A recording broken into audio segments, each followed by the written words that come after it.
A warm welcome to you all in Debt Market Series Episode 2. Last episode में हमने समझा debt market क्या होता है, short term versus long term papers क्या होते हैं और बॉन्ड प्राइसेस किन फैक्टर्स से मूव करती है। लेकिन असली गेम यहाँ से शुरू होता है। Bond prices macro economic data पर कैसे रिएक्ट करती है, आज हम वो डिकोड करने वाले हैं। So welcome sir. पिछले एपिसोड में हमने अपना फाउंडेशन क्लियर किया। अब थोड़ा और डीप डाइव करते हैं कि how bond prices responded to macro economic data, ताकि इन्वेस्टर्स रिडम्पशन और इन्वेस्टमेंट डिसीजन बेटर ले सकें। जी दिव्यांशु, मेरा मानना है कि बिना मैक्रो इकोनॉमिक्स की बेसिक जानकारी के आप किसी भी मार्केट में, चाहे वो डेट मार्केट हो, इक्विटी मार्केट हो, कमोडिटीज़ हो, करेंसी हो, बिना basic knowledge of macro economics के आप डेटा को समझ नहीं सकते या मार्केट के प्राइसेस के मूवमेंट को प्रेडिक्ट नहीं कर सकते।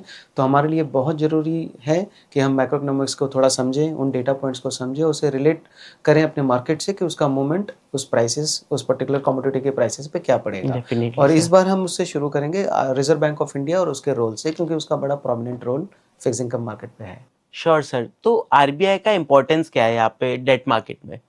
रिजर्व बैंक ऑफ इंडिया का मेन रोल है कि इन्फ्लेशन को, ग्रोथ को मेंटेन रखना। In fact in case of inflation उनका जो कंफर्ट जोन है वो भी डिफाइंड है, जो कि 4% ±2% है। यानी कि इन्फ्लेशन 2% के नीचे भी नहीं जाने देना है और 6% के ऊपर भी नहीं जाने देना है। अगर 3 क्वार्टर्स लगातार इन्फ्लेशन या ग्रोथ अपने टारगेट को अचीव नहीं कर पाए, तो कहीं ना कहीं आरबीआई आंसरेबल होती है। गवर्नमेंट को समझाने के लिए उसे लिखना पड़ेगा रिटर्न में कि अंडर व्हाट कंडीशन वो इस पर्टिकुलर ऑब्जेक्टिव को अचीव नहीं कर पाए। तो ओके। बाकायदा ये इनका कोर केआर है, तो आप समझ सकते हैं कि उनके लिए कितना इंपॉर्टेंट है इन चीज़ों को क्लोजली ट्रैक करना और टाइमली एक्शन लेना कि वो अपने इस सारे टारगेट्स को अचीव कर पाएँ। Very informative sir. अब चलिए स्टार्ट करते हैं मैक्रो डेटा से। सो सबसे पहले जीडीपी। जीडीपी का एग्जांपल हम 2020 से शुरू करेंगे, क्योंकि 2020 में हमने कोविड क्राइसिस देखा, जो कि अक्रॉस द ग्लोब लोगों ने उस चीज़ को फेस किया है। और रिसेशन हर कंट्री में चल रहा था, हर कोई अपने कमरे में बंद था, फैक्ट्रीज बंद थी और ऑफिसेज क्लोज थे। ऐसे केस में आप कंजम्पशन कहाँ से होगी, डिमांड कहाँ से होगा और प्रोडक्शन फिर कहाँ से होगी। तो इस तरह की सिचुएशन में जब ग्रोथ आपकी नीचे की तरफ जा रही है, आरबीआई का एक्शन क्या हो सकता है? आरबीआई का पॉसिबल एक्शन होगा कि वो इंटरेस्ट रेट को कम करेगी। हम्म। इंटरेस्ट रेट को कम क्यों करती है? क्योंकि इंटरेस्ट रेट को कम करने का मतलब होता है कॉस्ट ऑफ मनी को कम करना। हाँ। कॉस्ट ऑफ मनी को कम करने का ये मतलब होता है कि आपने पैसे को चीप अवेलेबल कर दिया लोगों को, हम्म। जिससे लोग मोटिवेटेड होंगे लोन लेने के लिए और उसके द्वारा फिर अपने कंजम्पशन को बढ़ाने के लिए। परचेजिंग पावर हाँ, बढ़ और गई। कंजम्पशन का कंट्रीब्यूशन जीडीपी में कितना है दिवांशु, आप पहले से जानते होंगे। तो इससे वो कहीं ना कहीं अपने जीडीपी को प्रोटेक्ट कर रहे हैं। तो और जैसे ही आरबीआई इंटरेस्ट रेट कम करेगी, बॉन्ड प्राइसेस जो है ऊपर की तरफ जाएंगे, यील्ड नीचे की तरफ आएगी। तो यहाँ पर ये डेटा को आप अगर देख रहे हैं, आज की जीडीपी अगर नीचे की तरफ जा रही है, तो मार्केट पार्टिसिपेंट ये समझेगा कि रेट कट होने के पहले मैं क्यों ना बॉन्ड्स को बाय कर लूँ, कि जब एक्चुअली रेट कट होगा और प्राइसेस ऊपर जाएंगे तो मैं उसका एडवांटेज उठा सकूँ। सो ग्रेट क्लैरिटी सर, और विद एग्जांपल बहुत अच्छे से समझ में आया। तो अब थोड़ा इन्फ्लेशन को समझते हैं। इन्फ्लेशन का एग्जांपल मैं 2022 से देना चाहूँगा। 2022 में रशिया यूक्रेन वॉर के बाद में इंडिया ने हायर इन्फ्लेशन को फेस किया है और काफ़ी स्टबर्न इन्फ्लेशन था, यानी कि कंट्रोल में आ ही नहीं रही थी। कंट्रोल गवर्नमेंट भी काफ़ी एफर्ट्स उसके लिए कर रहे थे, यानी कि एक्सपोर्ट को बैन करना, इंपोर्ट को भी अलाउ करना, बट फिर भी कहीं न कहीं कंट्रोल में नहीं आ रहा था। तो ऐसे में कहीं न कहीं क्या होता है कि फिस्कल और मॉनेटरी दोनों एक्शन की ज़रूरत आपको होती है। यानी गवर्नमेंट जो है इंपोर्ट एक्सपोर्ट पे काम करेगी और आरबीआई भी कहीं न कहीं इंटरेस्ट रेट बढ़ाने के लिए सोच सकती है। अब ऐसे केस में हायर इन्फ्लेशन पे मार्केट पार्टिसिपेंट क्या समझेगा कि हायर इन्फ्लेशन को कंट्रोल करने के लिए आरबीआई इंटरेस्ट रेट बढ़ा देगी। अब जब वो एंटिसिपेट कर रहा है कि इंटरेस्ट रेट बढ़ाएगी, तो एडवांस में वो सेल करना चाहेंगे। क्यों? क्योंकि अंडरस्टूड। जैसे ही रेट बढ़ाएगी बॉन्ड यील्ड ऊपर जाएंगे, यानी प्राइस नीचे प्राइस आएंगे, नीचे मुझे मार्क आएंगे। टू मार्केट लॉस मिलेगा। तो हम्म। वो एंटिसिपेट करते हुए, तो इस तरह से हम चीज़ों को समझते हुए डिसीजन लेते हैं कि कब हमें इन्वेस्ट करना है, कब हमें सेल करना है। ग्रेट क्लैरिटी सर, ये बहुत अच्छे से समझ में आया इन्फ्लेशन हमको, और बॉन्ड प्राइसेस कैसे ऊपर जाते हैं, कैसे नीचे आते हैं इसमें। बट सर, जब बजट आता है तो सारे bond market participant gross borrowing number पे फोकस करते हैं। ऐसा क्यों?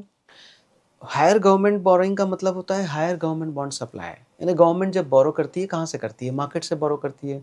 इश्यू क्या करती है, गवर्नमेंट सिक्योरिटीज़ इश्यू करती है। तो गवर्नमेंट सिक्योरिटीज़ इश्यू करने का मतलब होता है कि सप्लाई बढ़ रही है और डिमांड अगर इंटैक्ट है, कहीं से एडिशनल डिमांड उसके लिए नहीं है, तो डिमांड सप्लाई मिसमैच हो गया, तो सप्लाई डिमांड के अगेंस्ट में ज़्यादा है। तो इसकी वजह से जो है प्राइसेस जो है नीचे जा सकते हैं, यील्ड ऊपर जा सकती है। इस बार रिसेंटली भी आपने देखा होगा कि मार्केट कंसेंसस से थोड़ा बढ़ के हायर गवर्नमेंट बोरोइंग आई थी, तो मार्केट उससे डिसअपॉइंट हुआ और इसलिए आपने अगर देखा होगा तो बॉन्ड यील्ड थोड़े से इंच अप हुए थे। तो इंच अप वो इसीलिए हुए थे क्योंकि बोरोइंग ऊपर थी, यानी सप्लाई बढ़ेगी तो बॉन्ड प्राइसेस नीचे आएंगे। तो in order to avoid that लोगों ने सेल करना शुरू कर दिया होगा गवर्नमेंट बॉन्ड्स। और सर यहाँ पे ग्लोबल इंटरेस्ट रेट का क्या रोल होता है? ग्लोबल इंटरेस्ट रेट का भी काफ़ी प्रोमिनेंट रोल है, बिकॉज दो कंट्री के बीच में उनके इन्फ्लेशन डिफरेंशियल के हिसाब से उनका एक इंटरेस्ट रेट डिफरेंशियल भी मेंटेन होता है।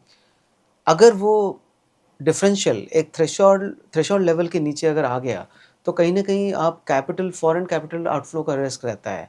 यानी कि अगर आपके रेट हमारे रेट से एक पर्टिकुलर स्प्रेड से ऊपर नहीं है तो मैं मोटिवेटेड नहीं हूँ आपकी कंट्री में इन्वेस्ट करने के लिए, क्योंकि मैं अगर करेंसी रिस्क ले रहा हूँ आपकी कंट्री में आके आपका बॉन्ड खरीद रहा हूँ तो मुझे एक सब्सटेंशियल स्प्रेड चाहिए। तो इसीलिए अगर आप देखेंगे कि यूएस में अगर रेट हाइक होता है तो उसका प्रेशर कहीं ना कहीं आरबीआई पे हम देखेंगे बॉन्ड यील्ड ऊपर जाते हैं। क्यों?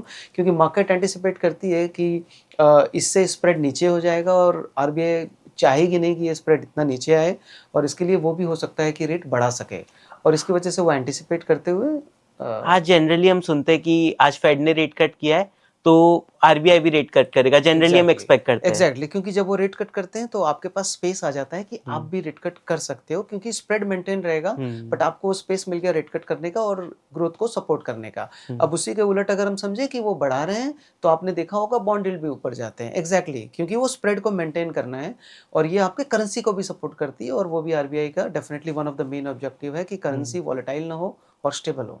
Great sir. So last and most important question, demand supply situation कैसे एस्टिमेट करें? अल्टीमेटली प्राइस तो वही डिसाइड करता है। जी बिल्कुल। अगर हम सारे फैक्टर्स जो हमने बात की अभी, जीडीपी, इन्फ्लेशन, गवर्नमेंट बॉन्ड का ग्लोबल इंडाइसेस में इंक्लूड हो जाना, हायर गवर्नमेंट बोरोइंग, ये कहीं ना कहीं क्या कर रही है, आपके डिमांड सप्लाई इक्वेशन को ही डिस्टर्ब करती है। कहीं पर डिमांड बढ़ रहा है, कहीं पर सप्लाई बढ़ रही है, अकॉर्डिंगली बॉन्ड प्राइस मूव करते हैं। जैसे एक दो एग्जांपल के तौर पे मैं आपको समझाना चाहूँगा कि अगर इंडियन गवर्नमेंट बॉन्ड किसी जैसे जेपी मॉर्गन में ग्लोबल इंडेक्स में वो इंक्लूड हुए थे, तो हमने देखा था कि बॉन्ड यील्ड काफ़ी इंप्रूव हो गए। क्यों? क्योंकि एक एडिशनल डिमांड आ रही है फॉरेन से। तो जो फॉरेन की एडिशनल डिमांड आ रही है वो कहीं ना कहीं आपके एक तो बोरोइंग को भी हेल्प कर रही है, और because of that demand outpacing the supply आपका इक्वेशन आपके फेवर में आ जाता है और बॉन्ड प्राइसेस जो है ऊपर जाते हैं, यील्ड नीचे आते हैं। अब हायर गवर्नमेंट बोरोइंग को डिमांड सप्लाई से देखते हैं कि जस्ट बिकॉज की बोरोइंग ज़्यादा होगी यानी कि जीसेक्स सप्लाई बढ़ेगी। अब जीसेक्स सप्लाई बढ़ेगी, उसके अगेंस्ट में आपको डिमांड नहीं दिख रहा है बढ़ते हुए, तो अगेन इक्वेशन डिसरप्ट हुआ, यहाँ पर बॉन्ड प्राइसेस नीचे जाएंगे और यील्ड जो है ऊपर जाएगी। जीडीपी का एक और एग्जांपल लेते हैं। अगर कोविड में, जिसको पता है कि अगर कोविड आया है तो आरबीआई सपोर्ट करने के लिए इंटरेस्ट रेट कट करेगी, तो मार्केट पार्टिसिपेंट एक्टिवली इसको फोर्स ही करेंगे और समझेंगे कि आगे जाकर के रेट कट होने वाला है, तो let us by the bonds now, कि जब रेट कट होगा तो उसका एडवांटेज वो ले सकें। तो हम चाहे जितने मैक्रो इकोनॉमिक डेटा की बात करेंगे, अल्टीमेटली ट्रेडेड बॉन्ड्स हैं तो वो डिमांड सप्लाई को ही अफेक्ट कर रही हैं, दैट्स व्हाई ये प्राइस ऊपर नीचे हो रहे हैं। इसको जितनी समझ आप अच्छी रखेंगे उतनी अपनी एंट्री और एग्जिट को बहुत बढ़िया बना पाएंगे। Understood sir. Clear, structured and powerful insights. तो अगर आप बॉन्ड मार्केट में इन्वेस्टमेंट या रिडम्पशन डिसीजन लेना चाहते हो तो सिर्फ कूपन रेट देखना काफ़ी नहीं है। GDP, inflation, RBI policy, government borrowings, global rates सब मॉनिटर करना ज़रूरी है। नेक्स्ट एपिसोड में हम डिस्कस करेंगे कि all the risk involve in debt market. Debt market series को मिस मत करिए। See you in the next episode.